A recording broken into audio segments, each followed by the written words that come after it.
Hey there, good morning, and welcome to the chat session. I'm Rodney Allen Rip, your host, with, of course, my one and only Nina. How you doing out there, Nina? Hi, Rodney. I'm doing pretty good. How about you? Did you have a good weekend? I had an excellent weekend, boy. It was exciting. It was a busy weekend. A lot of great things going on. The weather's starting to warm up here, out here in Southern Here too. California. But I have to tell you, Yeah. it's good. Everything is really good. I tell you. Oh, good. I'm glad to hear that. How And about you? I'm doing great. I'm doing really great. It's kind of warming up here too. We're going to be in the 90s today, but I hear in some places out west that is like nothing because I have a friend in Arizona, I think. She said it was 117 there That's yesterday. I've got friends in Yikes. Vegas and it's starting to cook out here, everybody. But today Mhm. we have a wonderful show. I mean, we're very honored. She's in the middle of a campaign right now, and she has been California state treasurer for many years now, and just been doing a fantastic job. Handles all of the big things out here, but now our wonderful guest that we have here, and I have to pull up her banner here. I'm so excited. I'm so giddy because, I've had the pleasure of meeting her here in Southern California, and she is in the middle of a campaign. She is now running for lieutenant governor, and the one and only Miss Fiona Ma. And I am going to bring Fiona on, and I believe she should be here. And I don't know. I think she's here. Where'd she go? But anyway, Miss Fiona Moss, she probably will be coming back any second here. And I actually, she is running for lieutenant governor, which I have a bunch of questions about that. But she has been doing some phenomenal work here in the state of California. And I know Nina has a gazillion and one questions because Nina always has great questions. And I so, do. I do. And Rodney, I have, besides you, I actually have some other friends in California too. So I contacted them and I said, what questions do you want me to ask? And so I have a wow, list of questions that they that's a wanted me to pose to her. So, well, yeah. she is. You know what? She has a bunch of questions, and everyone we're going to welcome to the stage, Miss Fiona Ma. Welcome, There she Fiona. is. Thank you. Thank you. I'm on my phone, so like a call came in and then it kicks me out. So hopefully it doesn't Mhm. happen again. But thank Yeah. you, Rodney. Thank you, Nina. To all of your listeners, if you are too hot, come to San Francisco. It is about 55 to 65 degrees all of July and August. So we welcome you. No way. It No is. way. Oh yeah. Wow. In my dreams. We don't have weather like that here, That's except okay. in the winter. We've got that in the winter. That's winter Yeah. for us, The winter's pretty much the same all year long.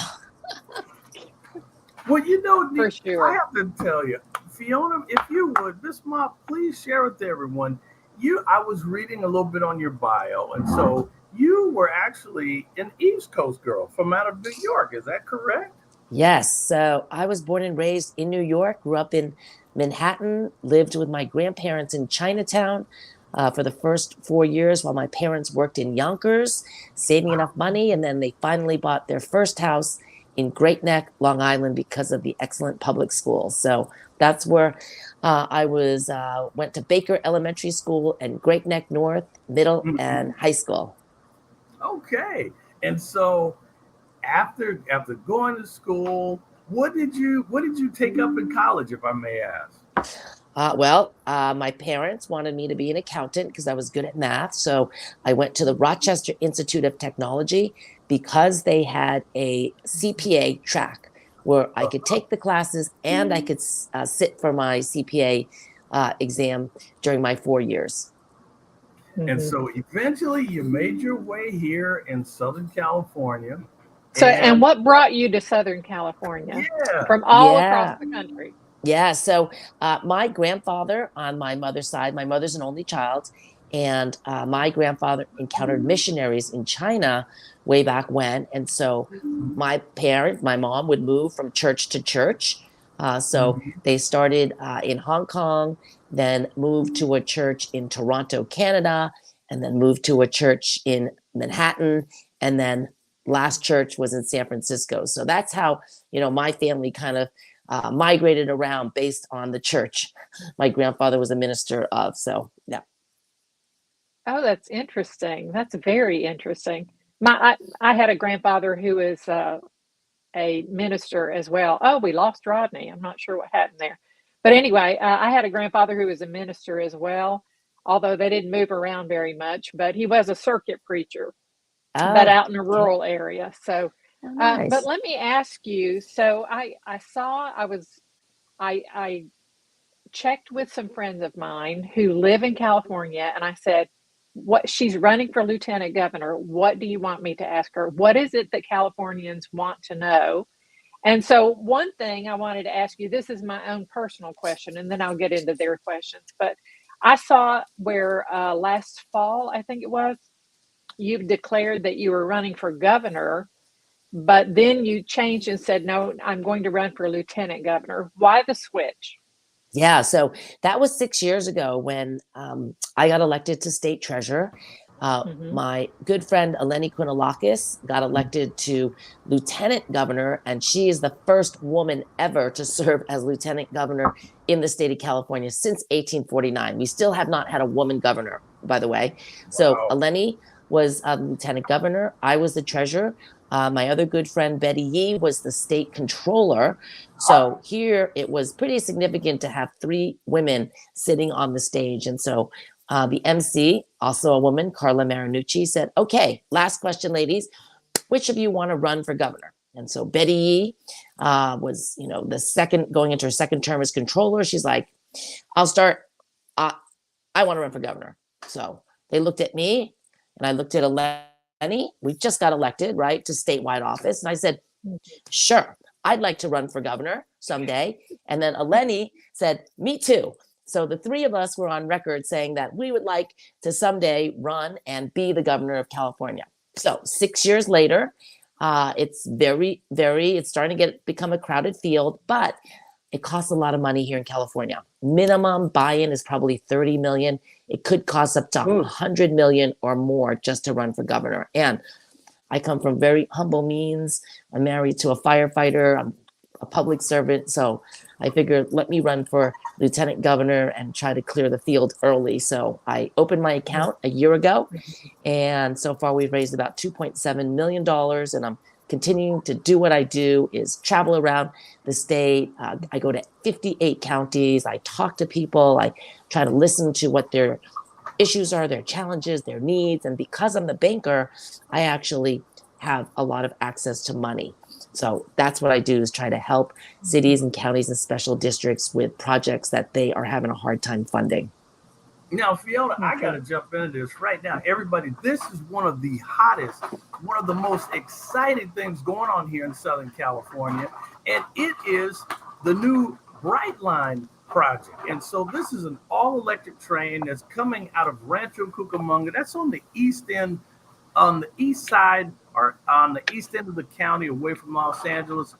And they are putting a super fast train in 2.5 hours. This electric train will go from Southern California, or go from Rancho Cucamonga, Inland Empire, out to Las Vegas. And so they've already had a groundbreaking out on the Las Vegas end, Nevada side, and then we'll soon be having a groundbreaking here in the Inland Empire.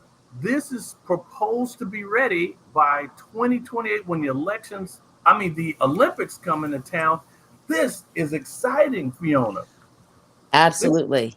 Absolutely. I'm very excited about it. So the Brightline folks came in and met with me my first month after getting elected treasurer in January of 2019, and talked about this all-electric fast speed train. And growing up on the East Coast, right, like President Joe Biden, like, we love our trains. Like, we are a train culture, whether you're going on the LIRR or you're taking the Amtrak, right, or you're taking, the subway around Manhattan. So I was really excited, but I was like, show me.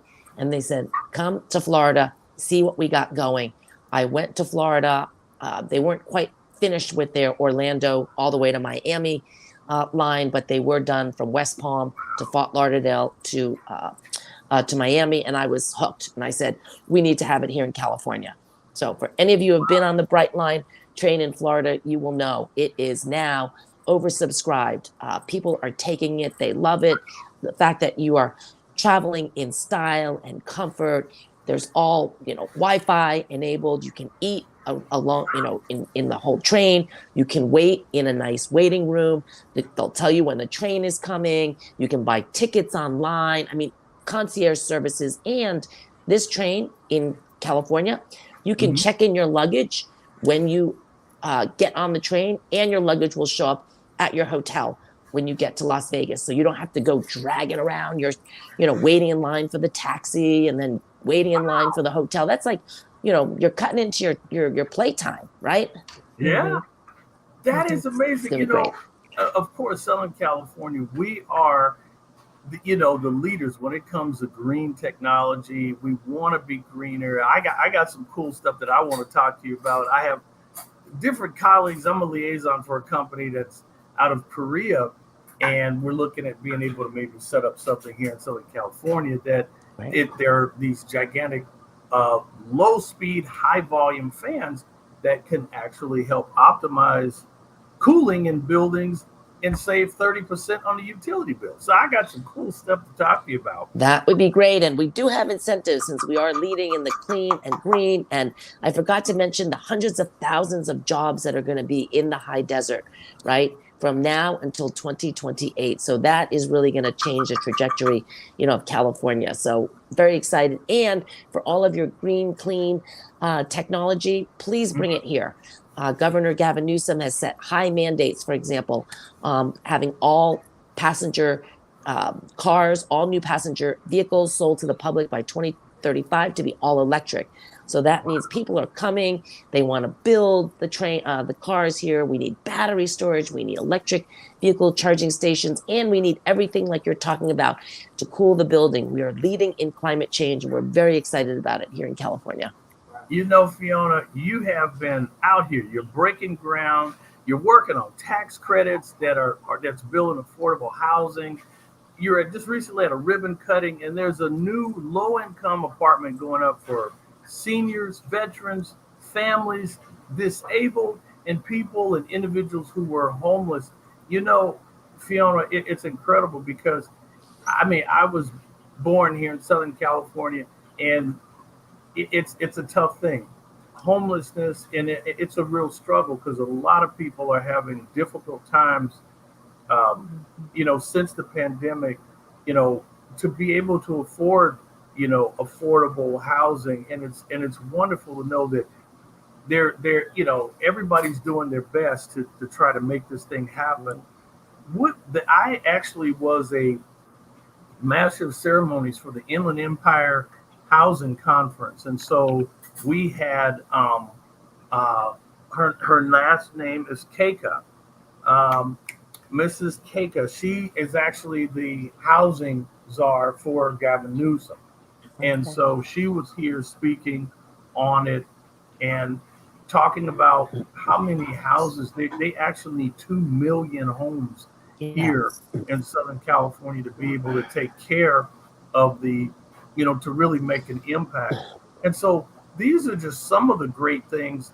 Between the housing, you are also making sure that things are happening as far as making sure that we're going to be food secure, and I didn't know this after reading a little bit in your bio. Southern California, there are over 400 agricultural products that are actually made. You've made like 200 tours around our farmland, making sure that that we have some of the best food, the safest food right here in Southern California. This is just between Southern California and Northern California. This is just fantastic that you're doing these things, Yeah. Well, thank you. So yes, I do oversee the bonds and the tax credits that go to subsidize affordable housing, but it's really for extremely low and very low income individuals. So a lot of these homeless housing projects and seniors and veterans, like you saw, but it is, a complicated issue, homelessness. And I always ask people, number one, how many months of salary savings do you have? right? Traditionally, they would say to our parents' generation, you should have like 3 to 6 months of savings just in case anything happens. But these days, a lot of people don't save. And so when something happens, an emergency, an illness, an accident, they don't have the money, and then things start spiraling down pretty quickly. But here in California, we are short about 2 million units of housing, all sorts of housing, not only low income, but Yeah. middle income housing is what we are talking about, Rodney. And then when it comes to agriculture, after the pandemic, where we were like desperately fighting for PPE, right? Our personal protective equipment, the mask and the gloves and all the gear around the world, as well as our vaccines. Once the vaccines came out, we were still competing. I said, I don't want to ever have to depend on any other country for our food, right? There's 3 things we need as human beings. We need air, we need water, and we need food. And so I've doubled down because I'm an ag enthusiast. We just started the San Francisco Farm Bureau. Believe it or not, we're like the number 54 out of 58 counties to have a farm bureau, even though everything started in San Francisco, right? Way back, before the gold rush. And so we are very excited to grow our membership, to let people know about the importance of what our farmers and our ranchers are doing and how difficult it is. And we need to compete against other states and other countries. We need to work together, but we also need to maintain independence, food independence.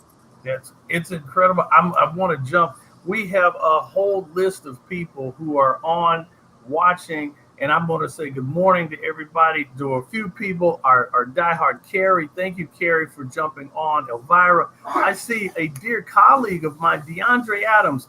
He's going to be running for City Council, 8th District, Los Angeles. He's watching.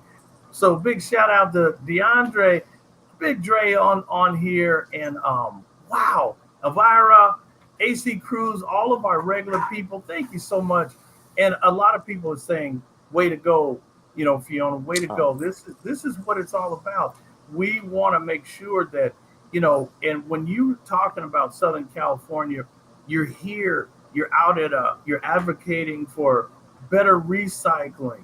And this is just incredible. I see you here at a huge a paper plant, it looks like, with cardboard, where you were there. And so you are trying to keep our landfills open. And I mean, it's a big problem out here because there's a lot of trash. And if you can keep some of those precious things, some of the plastics and things out of the landfill, and we can repurpose that, hey, that's a great thing for California. Absolutely. It used to take about 10 years to permit a new landfill. Now it's taking even longer because people don't want to have a landfill in their backyard. And even to expand an existing landfill, it takes 10 plus years. And our landfills are filling up, especially during COVID, where everybody was getting everything shipped to their house, right, in triple packaging. So that's what I do. I go and I study and I visit landfills and people in this new tech industry that's trying to do better, faster, smarter, to try to recycle and reuse and upcycle. And so, and I know it's been kind of controversial. You have been part of something that has now come to California. It has come full circle, and it's the cannabis industry. And so you were at a big ribbon cutting recently. You've been a part of cannabis banking since 2015. And, when you were there and worked with the California Board of Equalization, you testified to Congress back in 2019, the importance and the real profitability for the state of California for cannabis. And so how would you, a lot of people in the beginning, they thought like, I don't think we should do this. But now it's a real economic juggernaut for California, and other states all across the country are kind of following suit. We were first. I believe we were first to step into that realm. Am I correct? Well, we were definitely first when it came to medicinal cannabis. We had passed the first, I think it's Prop 215, I don't know, 35, 40 years ago. And then we were like the third state to pass adult legal use, a few years ago. And so we thought that that was going to bring in all of this different revenue, but these folks cannot bank legally, right? More and more banks are opening up now. But before that, they would come into my tax office because I was one of the tax collectors, and they would come in with duffel bags and suitcases of cash trying to pay their sales taxes. And I thought, this is crazy. It's not safe for my employees. It's not safe for people who are working, people who are trying to, right, keep the money out of their work. So there was a lot of crime involved. So that's how I started trying to bank the cannabis industry. And hopefully President Biden, we're going to get close, and he is thinking about rescheduling cannabis from level 1 to a level 3, which means that banking should open up for this industry and make it a little bit easier. What, Nina, you look like you have deep thoughts. You're deep in thought, Nina. Yeah, I am. I was unaware that the cannabis industry had been barred from banking. So tell me about that. Yeah, because cannabis was considered a level 1 drug. So along with all of the hard narcotics, right? And so because it was an illegal substance, they were not able to, bank, put their money into the bank. So that was the big elephant in the room that I found, that how come, this industry were supposed to collect sales taxes on their products, but they weren't signing up, they weren't complying. We as a tax agency didn't really audit them because we would sit outside in their parking lot and basically count how many people went in, and then we would extrapolate and then send them a tax bill. That's not the best way, to collect your taxes. And so I said, hold on, let's study, let's figure out, how we can make the system better. Because that's one of my taglines, I'm a problem solver. So went around the state, learned a lot, and the big elephant in the room was the lack of banking access. And that was really preventing these businesses from, going mainstream or being able to be legal, which is what we wanted here in California. I see. I see. Well, go ahead, Dina. Go ahead. That's I was going to say, since you've opened that door, you're the problem solver.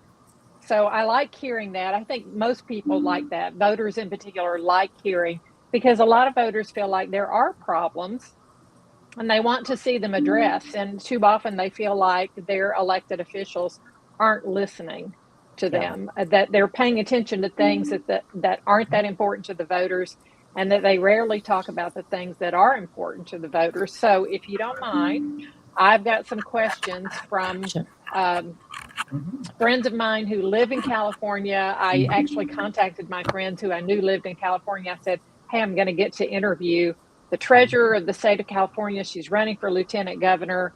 What questions do you want posed to her? And they gave me a list. So are you up for this? All right. Sure. How much time do we have, Nina? Not that much. Not that much. So you're going to have to be succinct, but I'll try to be succinct too. Let me try. Okay. So first off, what they were telling me is about a year ago, 4 out of every 10 Californians said that they were seriously considering leaving the state because of high property taxes, the increase in crime, the deficits in the schools. So they just didn't see much hope for the future of things getting better.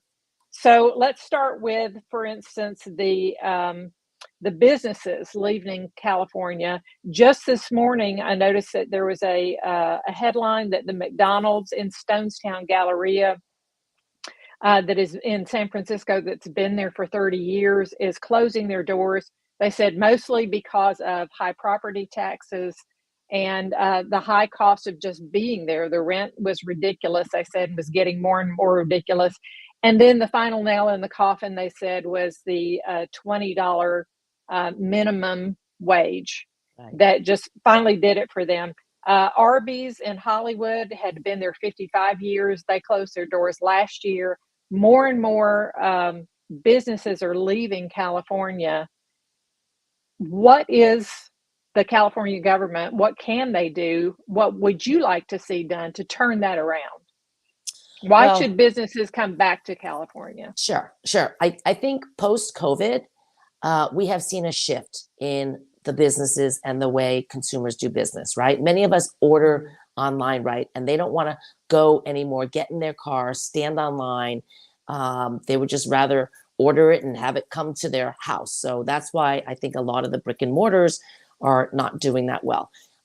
Also, post COVID, some people have moved out or they're working from home. For government, for example, we only have a 2-day mandatory work day at the state level. Everybody is different, but that's, you know, the policies that's set. So when people don't come to work, they don't need to go to lunch. And usually people do go for fast food because they only have a certain amount of time for lunch.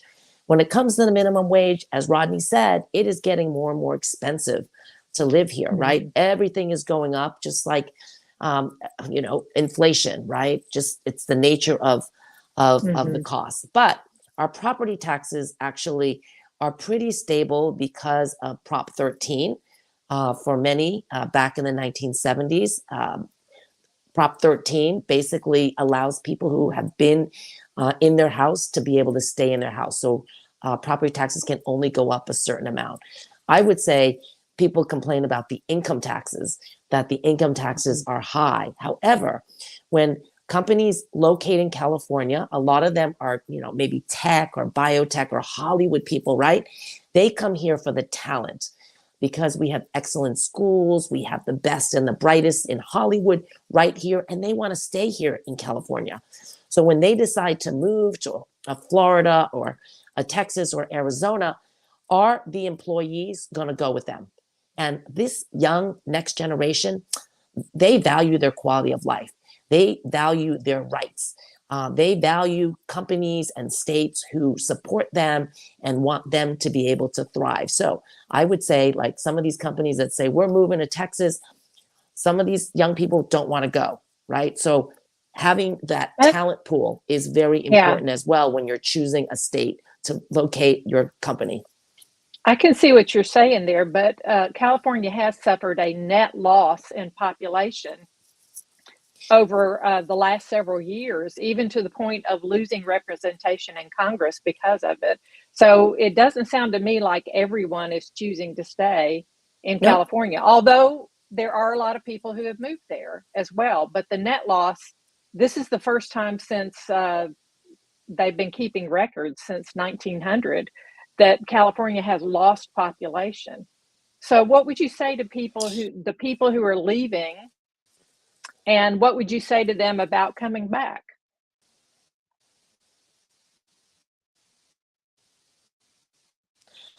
Well, I think everybody has Rodney, to you're decide, muted. you know, for themselves, you know, what. I'm muted. I'm sorry. Yeah, go ahead, Fiona. You just froze a little bit. Go ahead, continue. Yeah, so I was saying everybody has to decide, right, where what their lifestyle is and you know, where they want to live, what they want to gain, what they want to give up. So yes, we have been decreasing in population, but not that much. We're still pretty close to 40 million people in this state, and so I was people stuck in traffic. It don't look like people. It doesn't look like the highways are empty because I know.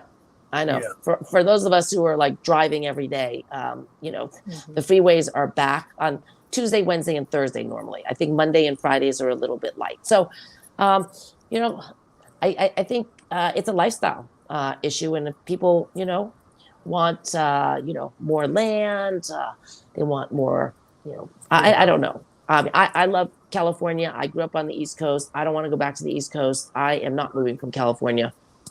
This is it for me.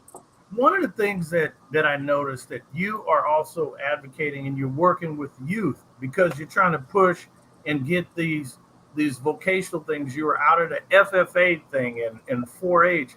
I'm working with my colleague. He is actually at HUD back in Washington, D.C., and they're trying to get science, technology, engineering, the arts. They're trying to get all of these things back in the school. Yep. There's a gentleman that was just on with us, and his name is Mr. Dibbs. He's a teacher here in the Garden Grove area. He's running for Garden Grove School Board and District 1, and he's trying to keep the shop classes open because not every child is going to go to college. Some people really need, some people really need, the young people, they need to have other things other than college.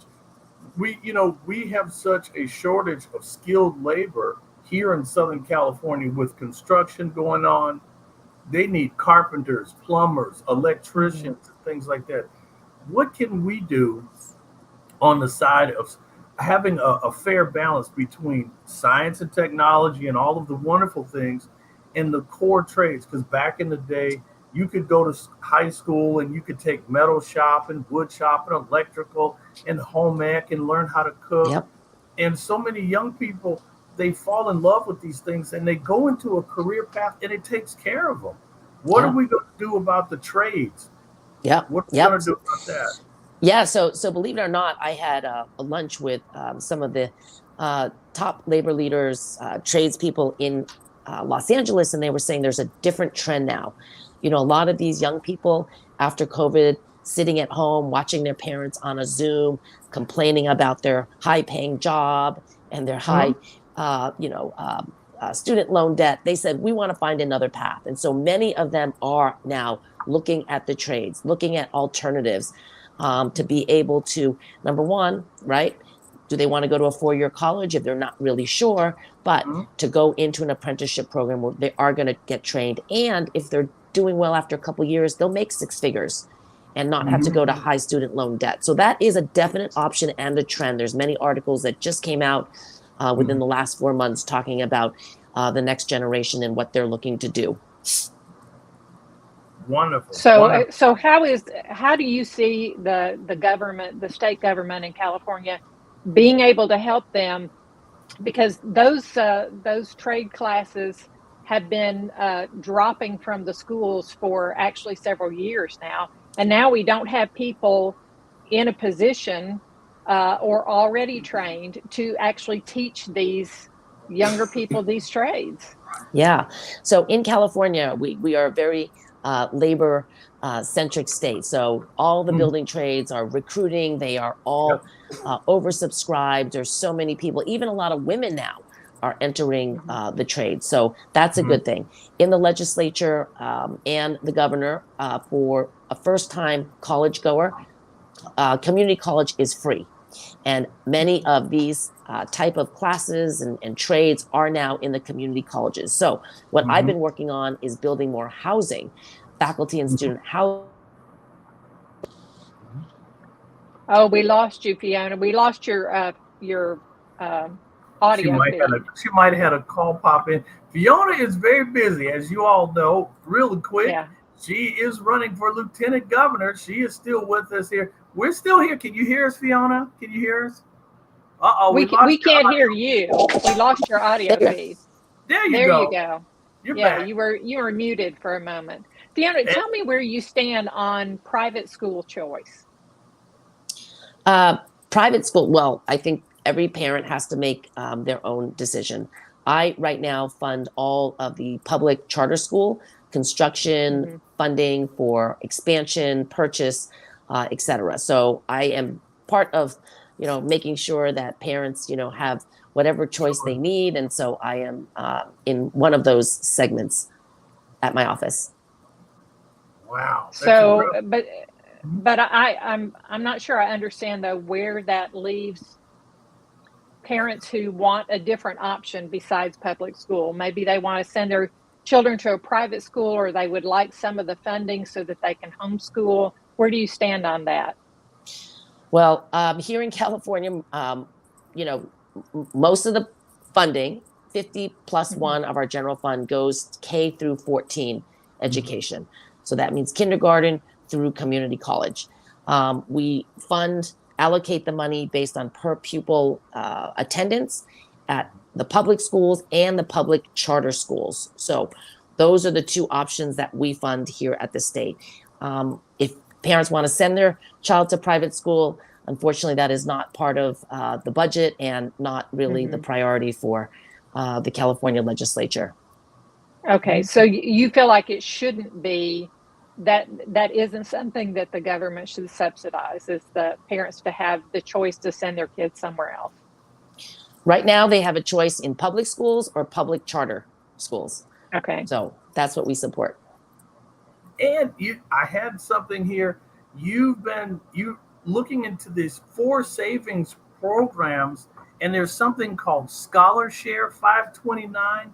And you were saying that there's something going on at the Capitol. Can you talk about the 529? What is that? Yeah. So I chair 4 savings programs, but Scholar Share 529 is our California higher ed college savings plan. So we really encourage parents to start saving as soon as their child is born. And then if they put aside $100 a month for 18 years, that money could grow to about $68,000 so that the next generation does not have to go into high student loan debt. So that's the oldest program that I have. And then we also have Cal Savers for any employee who is not offered a retirement savings plan at their workplace, then they will sign up and be able to save money. Also Cal Able for anyone diagnosed with a disability before 46 years old. Those people will also be able to save money up to $18,000. In the past, people with disabilities could only save $2,000 without jeopardizing their health and safety. And then our newest one is our Hope account. Any child who lost a parent or guardian due to COVID or longtime foster youth, those youth in the system for 18 months or more will also be eligible to have a certain amount of money provided by the government so that they will also have the hope of going to higher education. And that amount could be about $4,000 in their child savings accounts. So I am all about savings. It is never too early or late to save. And like I mentioned at the start, a lot of parents don't save for their future. They don't save for college education, right? And so I'm trying to give away these piggy banks to try to encourage more parents and young people to save. So is the money they would put aside in these different accounts, is that tax-free? It is tax deferred. Tax deferred. Tax deferred. So kind of like a Roth, means... kind of like a Roth IRA. Okay. Right. Okay. And so, Fiona, here in Southern California, we have some of the best county fairs around. And so you're a big advocate. You try to keep the county fairs. Here's you out there having fun. And of course, making sure everybody's having a good time eating and enjoying these county fairs that are all around. And I mean, I know when the Orange County Fair comes into Southern California, it runs for so many months. And I mean, I have colleagues, and DeAndre says, find the lottery money. Where's it going to help the inner city? Aha, in private schools. Find out where the lottery money is going. DeAndre, he throws a good question in there. We'll circle back to that. But what do you say about that? How are we? And I know that, of course, you're doing your best on the helping the low-income housing and things. What type of things do you have set aside for the inner city? That's a good question. Well, we have a lot of small business loan programs. So post-COVID, the federal government gave us money so that we can provide more loan loss guarantees and loan loss reserves for those participating lenders who are willing to lend. We also have collateral support programs because a lot of people that want to borrow money don't have the necessary collateral. So we have those programs. And then because I heard during the pandemic that so many businesses needed just a little line of credit and the financial statements were not offering that, we have now established a line of credit for small businesses. So that is intended to help those underserved communities. I also have funding, financing, bond programs, loan programs, grant programs that really is intended to help those underserved. And then in my housing program, we set up a BIPOC pool so that Black, Indigenous people of color, those developers can have access, to the bonds and the tax credits that traditionally they have not been able to because it's such a competitive system. So we do try to. Yep. Is this going to go through the SBA, or is this going to go through SBA, or are there other sources where people can tap in? Oh, well, the SBA is definitely a source for small business loans. I would suggest you utilize our small business development centers. These are all over the state. Just look up SBDC and put in your zip code, and it'll tell you your closest center. And this is free free services, free consulting, free marketing, free advice, free that is funded by the Small Business Administration plus the state of California. And that's the best way to get access to the resources. In a one-stop shop, go to your small business development centers. Wow. I have to say, you're so well-rounded between trying to help us be more green, the light rail. You are an advocate for pet adoptions. And so you're making sure that you were trying to you had a bill on the table that didn't go through. It's kind of sad that you wanted communities, if they have a animal shelter and they were going to put an animal down, that they would have to notify the community so they could save the little animals. And that hopefully that could get back on the bill, and maybe they would add that, because I think that's, a lot of people love pets. Absolutely. And, during COVID, everyone was staying home. So everyone adopted dogs and cats from the animal shelters, and they were empty. The rescues were empty. The animal shelters were empty. And then as soon as COVID was done, everyone had to go back to work. They couldn't take care of their dogs. And all of a sudden, the shelters and rescues are overcrowded again. So right now, whenever a dog is going to be euthanized, I am on a Facebook group that sends around, hey, Riverside, there's this amazing German Shepherd, there's a pug, there's, Chihuahua. And then we try to find homes for it. And so that's kind of, I saw that it actually worked. And that's why I supported this bill, because a lot of it is information. Many of us maybe could take on, one dog or two dogs or even three dogs if we needed. And especially the seniors, those are the ones that really need forever homes. Lots of people want to adopt puppies because they're cute, but really our senior dogs, those that have some sort of health issue. One of my dogs has only one eye. I mean, those are the ones that really need special owners. There was one thing, DeAndre, I had another question came through. He says a lot of money goes to private schools, but they're still laying off teachers. What's going to happen about that? How are we going to impact?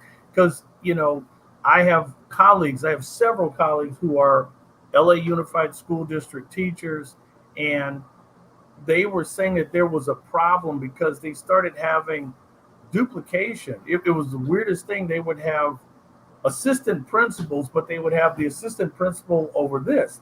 And then they would have several sets of assistant principals in one school, and the amount of money that they were paying, these salaries were huge. I mean, it was six figures, And so, and the question was from DeAndre, lots of money is going into private schools and they're still laying off teachers. How are we going to balance that out?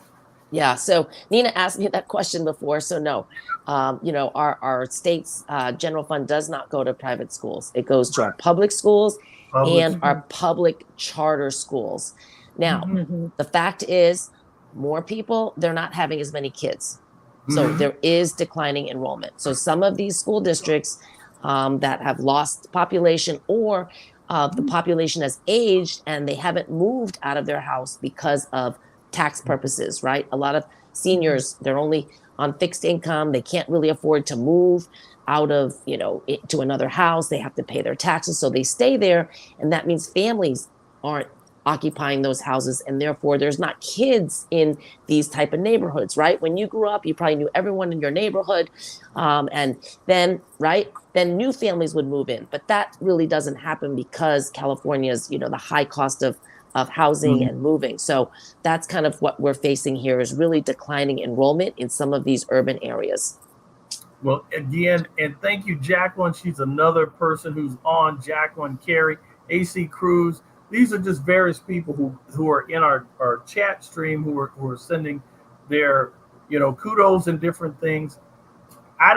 We only wanted you on for 30 minutes. I know that you're very busy. We just kind of blew over. I'm going to let Nina have the last say, but everybody, I just want to say we're honored to have on with us today. If you're just logging in, we have Miss Fiona Ma. She is running for Lieutenant Governor of Southern California here, and we have her. We're very honored to have her here on the chat section. And if Nina has one final question before we let Fiona get back to work here, what would your question be, Nina? I think the one question I would have actually would probably be, what is it that you feel like Californians can look forward to in the future that is going to be different from the recent past? And I'm not just talking the pandemic years, I'm talking even before that. Because most Californians have been feeling like things are not going in the direction they'd like to see, and yet they have confidence in their state government. So, what is the government going to do that would be different than what they've done before? Well, I think our state is very dependent on personal income tax, corporation tax, and sales taxes. So we need to make sure that we're attracting high quality, high paying jobs so that we will continue to get back to those surplus years. So AI is definitely an emerging tech industry, similar to other tech booms. AI is booming. People are coming. Also, stem cell. We funded 2 stem cell research initiatives, about $6 billion. So the best and the brightest is coming to California to try to heal and solve some of these, these most pressing diseases that many people have. We're also very strong in the aerospace. I don't know if you saw, Rodney, the rocket takeoff last night, but aerospace is definitely, increasing in terms of, interest and people wanting to get into that space. So I would say those 3 are some of the leading industries that are coming to California, especially not only the Bright Line train, but the Olympics and, all these other, worldwide activities where we have, our soccer, our football, everybody is coming to California. So that's going to bring a lot more tourists back to California, which is what we also need. So I see a brighter future here for California, and we just have to hope the feds lower the interest rates. That would actually, start everything moving in motion a lot faster.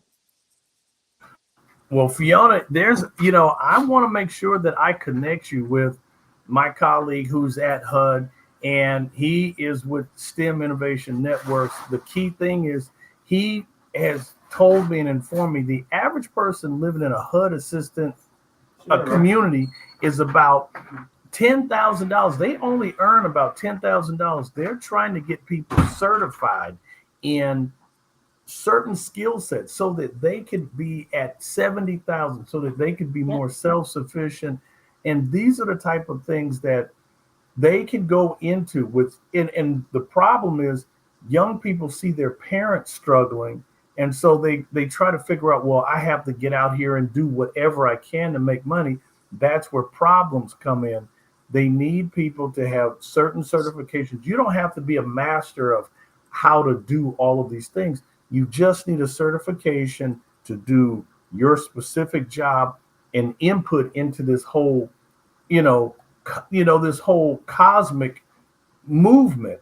And if you can do your part, you can move yourself from $10,000 a year to upwards to 70, 80,000 by being certified in something. So these are the type of things that we definitely want to, bring you back and hopefully have you back in. I'm sorry we kept you a little longer than we wanted to and needed to, but we really appreciate you being on with us. And everybody, again, Miss Fiona Ma, please do your research. She's running for Lieutenant Governor of California. And for so many years, you've been our California State Treasurer, which is incredible in itself. I started out San Francisco Board of Supervisors 4 years, State Assembly 6 years, State Board of Equalization 4 years, State Treasurer, and then reelected. So I've actually been on the ballot 20 times. I've never lost yet. Lieutenant Governor will be my 5th elected position, and I hope the voters will continue to have confidence in me and vote for me in 2026. So I thank you, Rodney. I thank you, Nina. And I look forward to seeing you very soon again, Rodney. Well, we'll definitely do that. We'll continue to, keep tabs on you and find out all the great things that you're doing. Keep up the great work, and especially for Southern California. And of course, our input is important, and it impacts the nation. So we're all in this together. So hopefully greater days are here for America and, of course, the state of California. So, everybody, you have just seen Miss Fiona Ma. She's running for lieutenant governor here in Southern California. Thank you so much, Fiona, for being on with us. Thank you for all our viewers for watching, and we will be following you and seeing what great things come. And thank you, Nina, for being on with us. Thank you, Nina. Come to San Francisco to cool off. Well, you're welcome to come to Alabama too. We would love to see you here. So okay. Thank you for joining us, and thank you everyone for joining us on the ThisWay Network for the chat session. We are delighted to have you, and we're so grateful that Fiona came to be with us today. We hope you have a good week, and y'all be of good courage, because God is with us and we are not alone. Bye, everybody. Take care. Bye-bye. Thank you. Bye-bye.